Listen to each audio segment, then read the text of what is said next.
എല്ലാ കൂട്ടുകാർക്കും ശുഭദിനം നേർന്നുകൊണ്ട് നമുക്ക് രേവതിയുടെ സച്ചിയുടെ നാളത്തെ നല്ലൊരു വിശേഷം കേട്ടാലോ. അതിനു മുമ്പായിട്ട് ആദ്യമായി കാണുന്നവരുണ്ടെങ്കിൽ ചാനൽ ഇഷ്ടപ്പെട്ട ഒന്ന് സബ്സ്ക്രൈബ് ചെയ്യാൻ മറക്കരുത്. വീഡിയോ ഇഷ്ടപ്പെടുവാണെങ്കിൽ ലൈക്ക് തരാനും മറക്കരുത് കേട്ടോ. അപ്പൊ നമുക്ക് നേരെ നമ്മുടെ വിശേഷത്തിലേക്ക് പോയാലോ.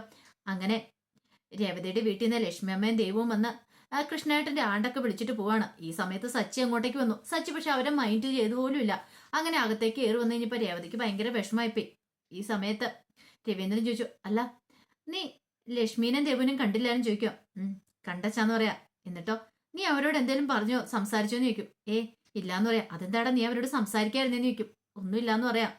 അവര് വന്ന എന്തിനാന്ന് നിനക്ക് അറിയാമെന്ന് ചോദിക്കും. അതെങ്ങനെയാ അച്ഛൻ ഞാൻ അറിയണേന്ന് ചോദിക്കാം. അതെ, അവര് വന്ന എന്തിനാന്നറിയാവോ? അവര് കൃഷ്ണന്റെ ആണ്ട് വിളിക്കാൻ വന്നാന്ന് പറയണ. ആണ്ട് വിളിക്കാനാ? അതെ, 1 വർഷമായി. എനിക്ക് ഇന്നലെ കഴിഞ്ഞ പോലെ തോന്നേന്ന് പറയാണ്. ഇപ്പോഴും എന്റെ കൺമുന്നിൽ ആ കാഴ്ചകളൊക്കെ ഉണ്ട്. ബസിന്റെ മുന്നിലേക്ക് വന്ന് കൃഷ്ണൻ ചാടുന്ന ആ രംഗങ്ങളൊക്കെ ആ ചിന്തിക്കുന്തോറും എനിക്ക് ആകെപ്പാടെ ടെൻഷൻ ആയിക്കൊണ്ടിരിക്കുകയെന്നറിയാൻ. ഇത് കേട്ട് കഴിഞ്ഞപ്പോ തന്നെ സച്ചി പറഞ്ഞു, അച്ഛൻ എന്താ ഇത്ര ടെൻഷൻ അടിക്കണേ? അച്ഛൻ അതിനെ കുറിച്ചൊന്നും ഇപ്പൊ തൽക്കാലത്തേക്ക് ചിന്തിക്കേണ്ടെന്ന് പറയാം. ദേ, ഒന്നാമത്തെ കാര്യം സർജറി കിടന്ന് സ്റ്റെന്തൊക്കെ ഇട്ടിരിക്കുന്ന ആ ഒരു ചിന്തയോ ഓർമ്മയൊക്കെ വേണമെന്ന് പറയാണ്. ഇത് കേട്ടതും രവീന്ദ്രൻ പറഞ്ഞു, നീ എന്ത് തീരുമാനിച്ചെന്ന് ചോദിക്കുകയാണ്. എന്ത് തീരുമാനിക്കാനായിട്ട്? നീ അവിടെ പോണെന്ന് പറയാ. അവരത്ര മര്യാദയ്ക്ക് വന്ന് വിളിച്ചിട്ട് പോയതല്ലേ. ഞാൻ പോയ ശരിയാകത്തില്ലെന്ന് പറയാ. അതൊന്നും പറഞ്ഞിട്ട് കാര്യമില്ല, നീ പോണ സച്ചി എന്ന് പറയാ. അച്ഛൻ എന്ത് വർത്താനാ പറയണേ? ഞാൻ പോയിട്ടുണ്ടെങ്കിൽ ഇനിയും വലിയ പ്രശ്നമോ? വെറുതെ എന്തിനാ നമ്മളായിട്ട് പോയി ഒരു പ്രശ്നം ഉണ്ടാക്കുന്നേ?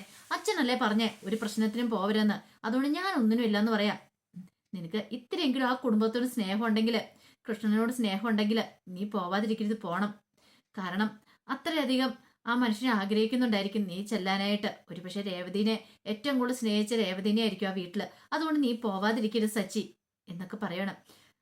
സച്ചി ഒന്നും മിണ്ടാതെ അങ്ങോട്ട് കയറിപ്പോവാ. ഈ സമയത്ത് രേവതി വന്നിട്ട് പറഞ്ഞു, വെറുതെ എന്തിനാ അച്ഛാ പറയണേ?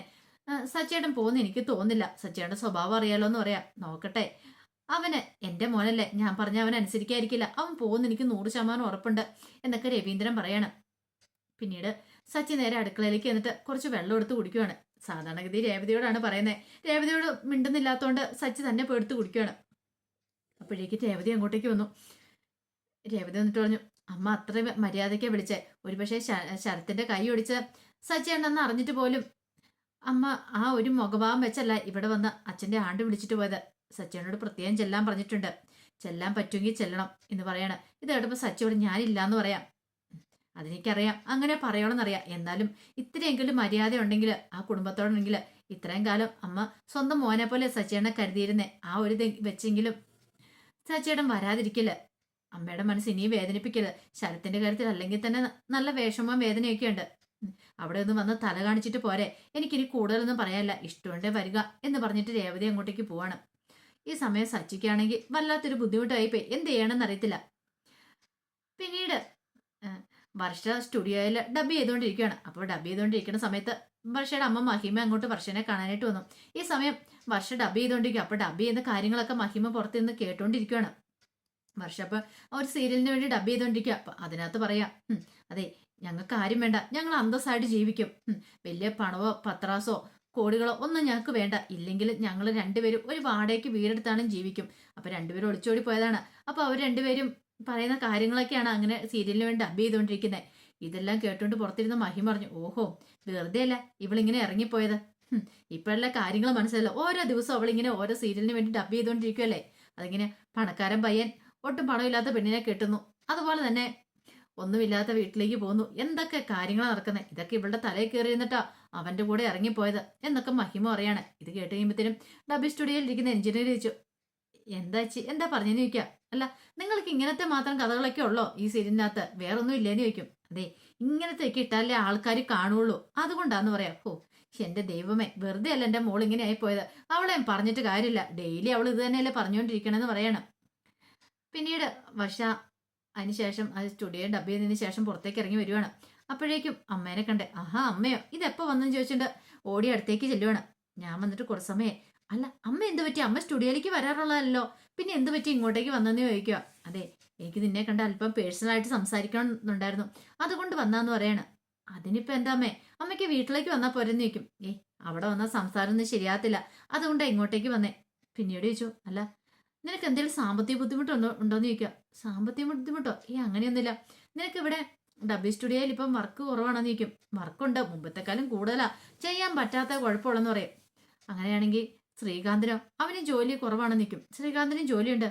അല്ല, എന്നാ ഞാനൊരു കാര്യം ചോദിച്ചിട്ടേ, പിന്നെ നീ എന്തിനാ അവനെ സൈക്കിളിന് പുറകെ വെച്ചോണ്ട് സൈക്കിൾ ചവിട്ടിക്കൊണ്ട് പോയെന്ന് ചോദിക്കുക. നിനക്ക് പെട്രോൾ അടിക്കാൻ പൈസ ഇല്ലായിരുന്നോ ബൈക്കിനെന്ന് ചോദിക്കുക. നിനക്ക് ബൈക്കൊക്കെ ഉള്ളതല്ലേന്ന് ചോദിക്കുക. ഇത് കേട്ടതും വർഷ ഒന്ന് ചിരിച്ചു. വർഷ പറഞ്ഞു, അമ്മ എന്ത് വർത്താനാ പറയണെന്ന് നിൽക്കും. അതെന്താ അമ്മേ? അതുകൊണ്ടൊന്നും അല്ല, ശ്രീകാന്തിനെ പുറകെ വെച്ച് സൈക്കിൾ ചവിട്ടിക്കൊണ്ട് പോയെന്ന് പറയാം. പിന്നെയോ, ഞങ്ങൾ തമ്മിലൊരു ബെറ്റ് വെച്ചാന്ന് പറയണ. ശ്രീകാന്തിനെ ബൈക്കിന് പിന്നെ സൈക്കിളിന് പിന്നെ ഇരുത്തി സൈക്കിൾ ചവിട്ടണം എന്ന് പറഞ്ഞു. കുറച്ച് സമയം സൈക്കിൾ ചവിട്ടിക്കുമ്പോൾ ശ്രീകാന്ത് മടുത്തു. അപ്പൊ ഞാൻ കയറി ചവിട്ടിക്കൊണ്ട് പോന്ന അതായിരിക്കും അമ്മ കണ്ടേന്ന് പറയാം. ഓ, അങ്ങനെയായിരുന്നില്ലേ? അല്ല, എന്താ അമ്മ ഇപ്പം? അല്ല, ഞാനോടത്തിന് ഇപ്പൊ പൈസ ഇല്ലാത്തോണ്ടാണെങ്കിൽ കുറച്ച് പൈസ ഒന്ന് സഹായിക്കാന്ന് വെച്ചായിരുന്നു. അതിന്റെ ആവശ്യമൊന്നും ഇല്ലമ്മേ. ഞങ്ങൾ ഉടനെ തന്നെ ഒരു കാറ് വാങ്ങാൻ ഇരിക്കുവാന്ന് പറയണ. ആണോ? അതെ, ഒരു കാറ് വാങ്ങണമെന്ന് പറയാം. ഒരു കാര്യം ചെയ്യാം, നിനക്ക് വേണമെങ്കിൽ നിന്റെ സ്കൂട്ടി എവിടെ ഇരിപ്പുണ്ട്, അതെടുത്തോണ്ട് പോരാൻ പറയണ. വേണ്ട, സ്കൂട്ടിയുടെ ഒന്നും ആവശ്യമില്ല ഇനിയിപ്പം, അതവിടെ ഇരുന്നോട്ടെ എന്ന് പറയാ. അല്ല പക്ഷേ, ഇത്രയും ദിവസമായില്ലേ, ഒരു കാര്യം ചെയ്യുമല്ലേ, നിനക്ക് ശ്രീകാന്തിനെ കൂട്ടി കുറച്ച് ദിവസം അവിടെ വന്ന് നിന്നാ എന്താ കുഴപ്പമെന്ന് ചോദിക്കും. അത് പിന്നെ ശ്രീകാന്ത് അച്ഛനും അമ്മേനും വിട്ടങ്ങനെ മാറി നിന്നിട്ടില്ല. പിന്നെ ഞാനിപ്പോ ആ വീടുമായിട്ട് അങ്ങ് അഡ്ജസ്റ്റ് ആയി. അല്ല, അവിടെയുള്ളവരൊക്കെ നിന്നോട് എങ്ങനെയാ പെരുമാറുന്നത്? നല്ല രീതിയിൽ തന്നെ ആണോന്ന് ചോദിക്കാം. കുഴപ്പമൊന്നുമില്ലമ്മേ. ആദ്യം ഞാൻ വിചാരിച്ചു എങ്ങനെ അവിടെ കഴിയുന്ന, പക്ഷെ ഇപ്പൊ ഞാൻ അവരെല്ലാവരുമായിട്ട് അഡ്ജസ്റ്റ് ആയി. അല്ല, അവനുണ്ടല്ലോ സച്ചി, ആ ഗുണ്ടാ സച്ചി, അവനായിട്ടോ അയാൾ ആരും മൈൻഡ് ചെയ്യുന്നു. എന്തേലും പറഞ്ഞാൽ പോലും ഞാൻ അങ്ങനെ അധികം മൈൻഡ് ചെയ്യാറൊന്നുമില്ല. അതുകൊണ്ട് വേറെ കുഴപ്പങ്ങളൊന്നും ഇല്ലാന്ന് പറയാം. മോളെ, നിനക്കിനി എപ്പം വേണമെങ്കിലും അങ്ങോട്ടേക്ക് വരാം. അവിടെ വന്ന് കുറച്ച് ദിവസം നിൽക്കണം എന്നുണ്ടെങ്കിൽ അവിടെ വന്ന് നിൽക്കും കേട്ടോ. നീ ശ്രീകാന്തിനോട് ചോദിക്കാൻ പറയണം. ഞാൻ ചോദിക്കാമേ. അങ്ങനെയുടെ പടിയിൽ എനിക്കൊരു തീരുമാനം എടുക്കാൻ പറ്റില്ല. അതെ, എനിക്ക് അടുത്ത ഡബിങ്ങിനുള്ള സമയം, ഞാൻ പോട്ടെ എന്ന് പറയണം.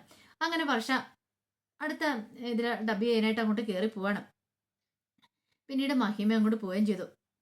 ഈ സമയത്ത് വല്ലാത്ത വിഷമത്തിലായിരുന്നു രേവതി ലക്ഷ്മിയമ്മയുടെ വീട്ടിലേക്ക് തന്നെ. കാരണം സച്ചിയേട്ടൻ വന്നിട്ടില്ല എതിരായിട്ടും. ആ ഒരു സങ്കടമൊക്കെ ഉണ്ടായിരുന്നു. അങ്ങനെ അവിടെ ചെന്ന് ലക്ഷ്മിയമ്മയും രേവതി എല്ലാവരും കൂടെ കൂടി ചേർന്നിട്ട് ആണ്ടിനുള്ള കാര്യങ്ങളൊക്കെ നോക്കുകയാണ്. ഫുഡും കാര്യങ്ങളെല്ലാം ഉണ്ടാക്കണമായിരുന്നു, അതൊക്കെ ഉണ്ടാക്കുകയാണ്.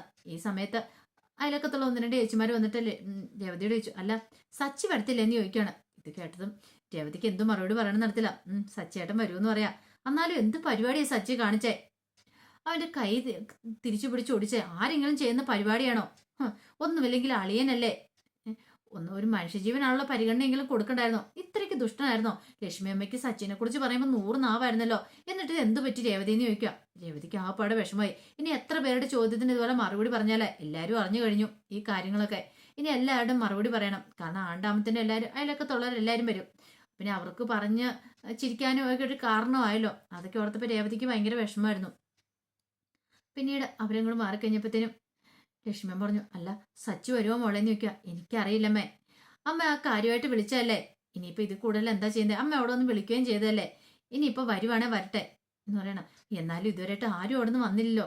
ഞാനാണെങ്കിൽ രവിയേട്ടനെങ്കിലും വരുമെന്ന് പ്രതീക്ഷിച്ചു. അതെ, അച്ഛനോട് ഞാൻ മനഃപൂർവ്വം വരണ്ടാന്ന് പറഞ്ഞ പാവ അച്ഛന്. ഒന്നാമത്തെ കാര്യം അറ്റാക്ക് അങ്ങനെ ടെന്ത് വെച്ചിരിക്കുമല്ലേ. ഇവിടെ വന്ന് അച്ഛൻ്റെ ഫോട്ടോ കണ്ടു കഴിയുമ്പോഴത്തേനും അച്ഛൻ്റെ ഒരു മനപ്രയാസം ഉണ്ടാവുമായിരിക്കും ചിലപ്പോൾ. താൻ കാരണമാണല്ലോ ഇങ്ങനെ ഒരു അവസ്ഥ ഉണ്ടായെന്ന്. അത് ഓർത്ത് കഴിയുമ്പോഴത്തേനും എന്തെങ്കിലും ആയിപ്പോയിട്ടുണ്ടെങ്കിൽ പിന്നെ നമ്മൾ പറഞ്ഞിട്ട് കാര്യമില്ലോ അമ്മേ.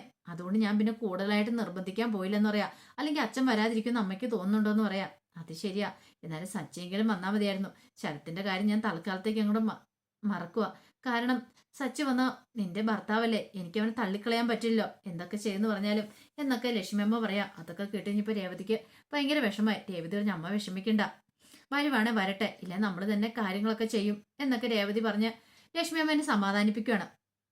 ആ സമയം ജോലിയും കൂലിയൊക്കെ കളഞ്ഞിട്ട് സുധി വീട്ടിലേക്ക് വരുവാണ്. എന്ത് ചെയ്യണം എന്നറിയത്തില്ല. ഉള്ള ജോലി, റെസ്റ്റോറൻറ്റിലെ ജോലിയും കൂടെ പോയി കിട്ടി. ഇനിയിപ്പം വീട്ടിൽ വന്ന് എന്ത് ചെയ്യണം? അങ്ങനെ ഇരിക്കുമ്പോഴത്തേനും ശ്രുതി അങ്ങോട്ട് വന്നു. ശ്രുതി പറഞ്ഞു, അല്ല എന്താ എന്നോട് നേരത്തെ വരാൻ പറഞ്ഞെന്ന് ചോദിക്കാം. അത് പിന്നെ എനിക്ക് അല്പം സംസാരിക്കാണ്ടെന്ന് പറയണം. ചുറ്റും നോക്കി ആരെങ്കിലും ഉണ്ടോന്ന്. എന്താ ശ്രുതി, എന്തെങ്കിലും പ്രശ്നമുണ്ടോ? ഇന്നെന്താ ഓവർ ടൈം ഒന്നും ഇല്ലേന്ന് ചോദിക്കും. ഓവർ ടൈമോ ഒന്നുമില്ല, എല്ലാം ഇന്നത്തോട് തീർന്നു പറയണം. എല്ലാം തീർന്നോ? നീ എന്തൊക്കെയാ ശ്രുതി പറയണേന്ന് ചോദിക്കും. അതെ, ജോലി അവരെ നാളെ മുതൽ ഇല്ലാന്ന് പറയണ. ജോലി നാളെ മുതൽ ഇല്ലേ? വെറുതെ തമാശ കളിക്കില്ല കേട്ടോ ശ്രുതി. നീ എന്താ എന്നെ പറ്റിക്കാൻ വേണ്ടി പറയുകയാണെന്ന് ചോദിക്കും. അല്ല, പറ്റിക്കാൻ വേണ്ടി പറയല്ല, ആ ജോലി ഞാൻ വേണ്ടെന്ന് വെച്ചെന്ന് പറയണേ. നീ എന്താ തമാശ കളിക്കുകയാണെന്ന് ചോദിക്കും. തമാശ അല്ല, സീരിയസ് ആയിട്ട് പറയാന്ന് പറയണം. ഇത് കേട്ടതും ഒരു നിമിഷം ശ്രുതി ഒന്ന് ഞെട്ടിപ്പോയി. പെട്ടെന്ന് ശ്രുതിയോട് ചോദിച്ചു, നീ എന്തൊക്കെയാ പറയണേ? അതാ നീ ജോലി വേണ്ടെന്ന് വെച്ചേ? അതെനിക്ക് സെറ്റ് ആവുന്ന ജോലിയല്ല, അതുകൊണ്ട് ഞാൻ വേണ്ടെന്ന് വെച്ചേ. എനിക്ക് വേറെ ഏതെങ്കിലും ജോലി കിട്ടും, ഞാൻ അതിന് ട്രൈ ചെയ്തോളാന്ന് പറയണം. ഇത് കേട്ടത് ശ്രുതിക്ക് അങ്ങോട്ട് ദേഷ്യം വന്നു. നീ എന്താ വിചാരിച്ചോണ്ടിരിക്കുന്നേ?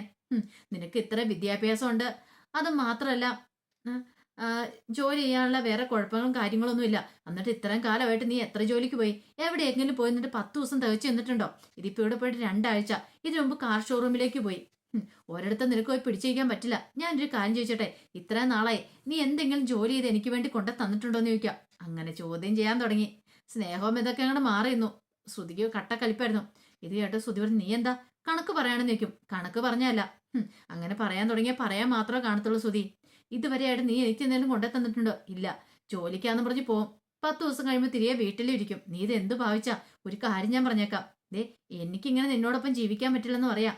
ഇത് കേട്ടപ്പോ ശ്രുതി പറഞ്ഞു, ശ്രുതി നീ ഇങ്ങനൊന്നും പറയല്ലേ. പിന്നെ ഞാൻ എങ്ങനെ പറയണമെന്നാ പറയണേ? സഹിക്കുന്നതിന് ക്ഷമിക്കുന്നതിന് ഒരു പരിധിയില്ലേ? എത്രയെന്ന് വെച്ചാ നിനക്ക് നാണമുണ്ടോ? ഇങ്ങനെ ഓരോ ജോലി കളഞ്ഞ് ഇങ്ങനെ വന്ന് നിൽക്കാന്ന് ചോദിക്കാം. ഇങ്ങനെയൊന്നും പറയല്ല ശ്രുതി എന്ന് പറയാ. എന്റെ കുറ്റം കൊണ്ടാണോന്ന് ചോദിക്കും. പിന്നെ നിന്റെ കുറ്റം അല്ലാതെ പിന്നെ എന്താ ചെയ്യണ്ടേ? അതവിടുത്തെ ഓണറുമായിട്ടുള്ള പ്രശ്നം. അയാൾക്ക് എന്നെ ഇഷ്ടപ്പെട്ടില്ല. അയാൾ എന്നെ പിരിച്ചുവിട്ടെന്ന് പറയാം. എനിക്ക് ഇച്ചിരി ആത്മാഭിമാനം ഉള്ളതുകൊണ്ട് ഞാൻ അവിടെ നിന്നില്ല. എന്റെ അന്തസ്സിന് പറ്റിയ ജോലി അല്ലാന്ന് തോന്നിയത്. അതുകൊണ്ടാണ് ഞാൻ ഇട്ടെറിഞ്ഞിട്ട് പോന്നേന്ന് പറയാം. ഓഹോ, നിന്റെ അന്തസ്സിന് പറ്റിയ ജോലി എന്താ? കളക്ടർ ഉദ്യോഗമാണോ? ഒരു കാര്യം ഞാൻ പറഞ്ഞേക്കാം. അത്യാവശ്യം നമ്മൾ എവിടെയാണെങ്കിലും താണു കൊടുക്കുന്ന സ്ഥലത്ത് താണു കൊടുത്തേ മതിയാവുള്ളൂ. ഞാനിപ്പോൾ ഈ ബ്യൂട്ടീഷ്യനൊക്കെ ചെയ്യുന്നുണ്ട്. പലതരത്തിലുള്ള ആൾക്കാർ വരുന്നുണ്ട്. ചിലപ്പോൾ വീട്ടിൽ പോയൊക്കെ ചെയ്തു കൊടുക്കേണ്ടി വരും. അവർ പറയുന്നതെല്ലാം അനുസരിക്കേണ്ടി വരും. അവർക്ക് ചിലപ്പോൾ ഇഷ്ടപ്പെട്ടില്ല. അവർ ചീത്ത പറയും. അതെല്ലാം ഞാൻ കേൾക്കും. കാരണം നമ്മുടെ ജോലി ഇതാ. ചീത്ത കേൾക്കണം എന്ന് പറഞ്ഞിട്ട് അവരോട് തട്ടിക്കയറുമല്ല ചെയ്യണ്ടേ. അതെന്താ ശ്രുതിക്ക് മനസ്സിലാകത്തെന്ന് ചോദിക്കും. ശ്രുതി പറഞ്ഞു, എന്നെ അതിനൊന്നും കിട്ടത്തില്ലെന്ന് പറയാം. അതാ പറഞ്ഞേ, നിനക്ക് ഉത്തരവാദിത്വം ഇല്ലെന്ന് പറഞ്ഞേ. നിനക്ക് ചുമ്മാ എങ്ങനെ വീട്ടിൽ ഇരുന്നാൽ മതി. ഇതെങ്ങാനും അറിഞ്ഞിട്ടുണ്ടെങ്കിൽ ആ സച്ചി എന്താ പറയണമെന്നറിയാവോ? ഇതിലിപ്പോ ഒരു നാണക്കേട് വേറെ ഉണ്ടോ? ഓഹോ, അപ്പൊ ഇപ്പൊ സച്ചി പറയുന്നതല്ല നിനക്ക് സങ്കടമല്ലേന്ന് ചോദിക്കും. സച്ചി പറയുന്നതിനാണോ തെറ്റിരിക്കുന്നേ? കാണിക്കുന്നതല്ലേന്ന് ചോദിക്കും. സച്ചിയുടെ വായിരിക്കുന്ന കൂടെ കേൾക്കണം. അതിന് കേൾക്കുമ്പോൾ നാണക്കേട് കൊണ്ട് തൊലി ഉരിഞ്ഞു പോകും. ഇതിലിപ്പോ ഒരു അപമാനം ഇനി വരാനുണ്ടോ? എവിടെയെങ്കിലും പോയിട്ട് ഒരു മാസം ഇങ്ങനെ പിടിച്ചു തന്നായിരുന്ന കുഴപ്പമില്ലായിരുന്നു. അതിന് പോലും ശ്രുതിക്ക് പറ്റില്ല. ശ്രുതിക്ക് വെറുതെ വീട്ടിൽ കയറി വന്നിരിക്കണം. ഇനി അത് പറ്റില്ല ശ്രുതി എന്ന് പറയണം. എങ്ങനെയാണെങ്കിൽ നിന്നോടൊപ്പം ജീവിക്കാൻ എനിക്ക് കുറച്ച് ബുദ്ധിമുട്ടുണ്ടെന്ന് പറയാം. ശ്രുതി പറഞ്ഞു, ഓഹോ, നിനക്ക് അത്രയ്ക്ക് ഇതായെന്ന് ചോദിക്കും. അത്രയ്ക്ക് ഇതായതല്ല, ഉള്ള കാര്യം പറഞ്ഞാൽ എത്രയെന്ന് വെച്ചാൽ സഹിച്ച് ക്ഷമിച്ച് മുന്നോട്ട് പോന്നേ. നാളെ മുതൽ ആൾക്കാരോടൊക്കെ ഞാൻ സമാധാനം പറയണ്ടേ? അല്ലെങ്കിൽ തന്നെ അന്ന് മീര പറഞ്ഞ ശ്രുതി പണ്ടേ മടിയനാ, ശ്രുതിക്ക് ജോലിക്കൊന്നും പോകാൻ താല്പര്യമില്ലെന്ന്. പക്ഷെ ഞാൻ അവളെ ചീത്ത പറഞ്ഞു. ഇപ്പൊ എനിക്ക് മനസ്സിലായി, ശ്രുതിക്ക് ജോലിക്ക് പോകാനും താല്പര്യമില്ല. വെറുതെ ഇരുന്ന് ഫുഡ് കഴിക്കുക, കിടന്നുറങ്ങുക, കുറെ സമയം ഫോണിൽ നോക്കുക. ഇത് കേട്ടപ്പോൾ ശ്രുതി പറഞ്ഞു, അങ്ങനെയാണെങ്കിൽ നിനക്കെന്താ കുഴപ്പം എന്നും പറഞ്ഞ് പിന്നെ അങ്ങ് തുടങ്ങി രണ്ടെണ്ണം കൂടെ. അവസാനം ശ്രുതി ബാഗ് കൊടുത്തിട്ട് അങ്ങോട്ട് പോകാൻ തുടങ്ങുകയാണ്. ഞാൻ കാണിച്ചു തരാമെന്ന് പറഞ്ഞിട്ട്, നീ അങ്ങോട്ട് പോവാ, ഞാൻ എങ്ങോട്ടേലും പോവാ, നിനക്കിപ്പോൾ എന്താ എന്നൊക്കെ ചോദിച്ചിട്ട് ബാഗ് കൊടുത്തിട്ട് അങ്ങോട്ട് പോവാണ്.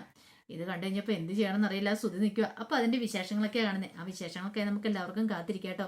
ഒരിക്കൽ കൂടി എല്ലാവർക്കും ശുഭദിനം നേർന്നുകൊണ്ട് നിർത്തുന്നു.